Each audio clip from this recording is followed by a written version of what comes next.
I had. They were kind of interesting, and I thought showed the power of potential mates. So the first couple moves are just typical, development. So right here I had visions of pushing this pawn and forking both of these right here. He saw that and stopped that. Now he has an isolated pawn in the middle.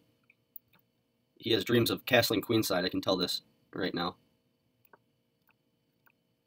I stopped this pin here, and he wants to get this bishop free right now, but this pawn chain right now is really, stopping any real advancement. He doesn't want to move his bishop in front of his rook, blocks, whatever his rook's got going on here. And moving the bishop here is just kind of a slow move, I guess. So he's trying to take out my bishop right now, which, I was okay with at the time because I had plans of moving my pawn right here, and then he has pressure on his queen whenever I move my knight, so like a free knight move. If I get my queen out of the way, which I believe was my next move here, was moving the queen out of the way.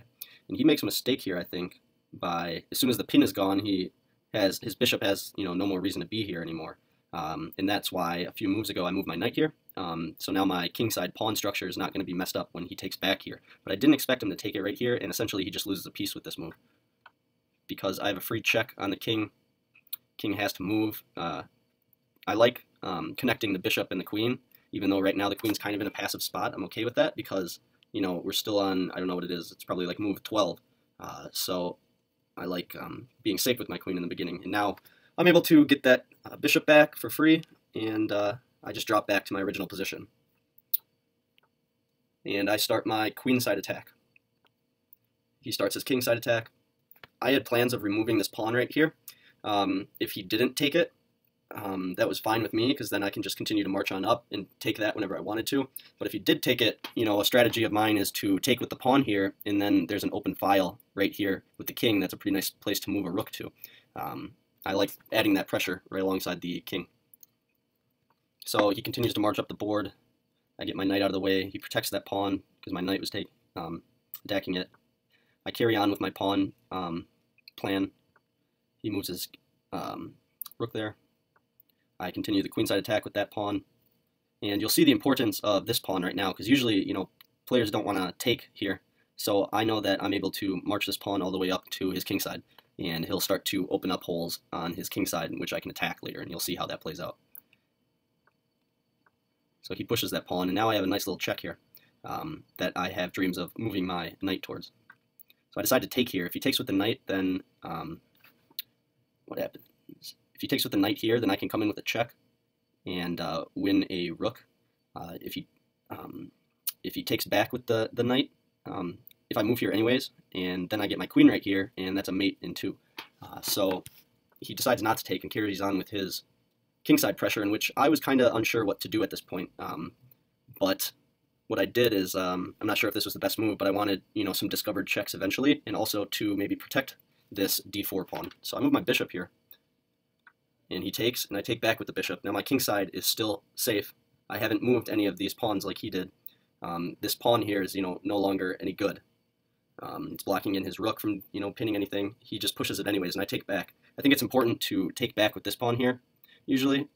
It's a check on the queen right here. But also, if you take back with this h7 pawn, it allows him to put a lot of pressure on this h-file right here. Whereas this is more defendable than if it wasn't there, I suppose. So the king moves there, or the queen moves there. I had the option of taking this with the rook right now, but I think that my attack is strong enough just to carry out with my original plan of checking the king here. So the king realizes what I'm trying to do is bring my queen here and checkmate.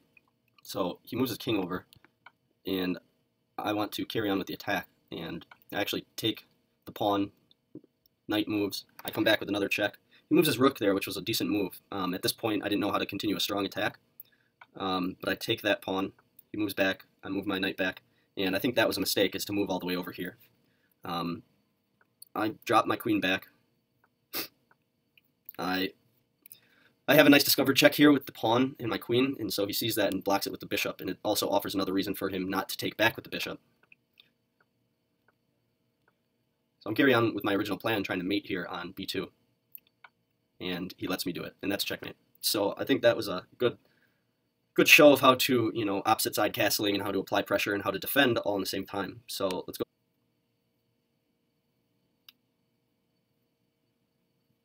Okay, so I like this game for a number of reasons.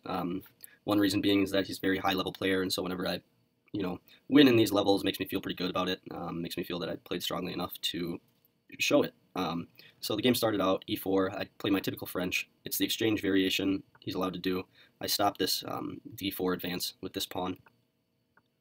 I lock down the d4 square. He takes, I take back. With this move pinning my knight, this pawn was hanging. I protected it with this bishop. I decided to castle as well. I want to stop this knight from coming over here and winning the bishop and forcing my queen to move here, and then he can take with the bishop and ruin my king side. So that was the purpose of this move, was the next 4 moves ahead were kind of ugly for me. So I think this was kind of his first strange move in the game. I think we're 13 moves in or not, but he moves his knight there, which there's really no purpose for his knight being there. I move my rook here just to follow suit along with his rook, and then he brings his bishop out and tries to remove my defender of this pawn here. I go ahead and just take, because right now it's protected. If he wants to offer up an exchange and take it back right now, I would just take with the bishop, he would take with his bishop, and then I would probably take his bishop with my other rook, and I'm more developed and up a piece. So he takes my rook, I take back obviously, queen is still being attacked, so he cannot take right here anymore. Queen moves there, I'm still up a piece. I threaten the knight because this is hanging still after I figured he would take my knight. He took my knight. I took back right away. Now he did succeed in opening up my queen side, or my king side, but I like my bishop pair right now compared to his knights, which are essentially not doing a whole lot for him. He moves his knight here, and this is the point that I thought was interesting in the game. Obviously the knight doesn't have a lot of places to move. He can move here, here, here, here. Could also move right here. This was probably his best move, but this is the power of potential mating attacks.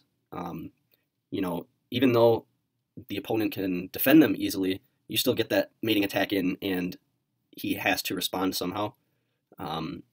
He has to respond to it, and it's basically a double attack. It is a double attack. So this was my next move, is I move my queen right here. Notice I'm, offering to take this right here and then take the knight, or, take this. He has to move right here, go right here, and then, that's mate. So he has to respond to this some way. This knight is hanging right now. I'm threatening just taking that. And his only move right now is bringing the knight right there to win an extra piece and put a check on me. So he resigned right here because at this point I'm up 2 pieces with, a pretty massive attack.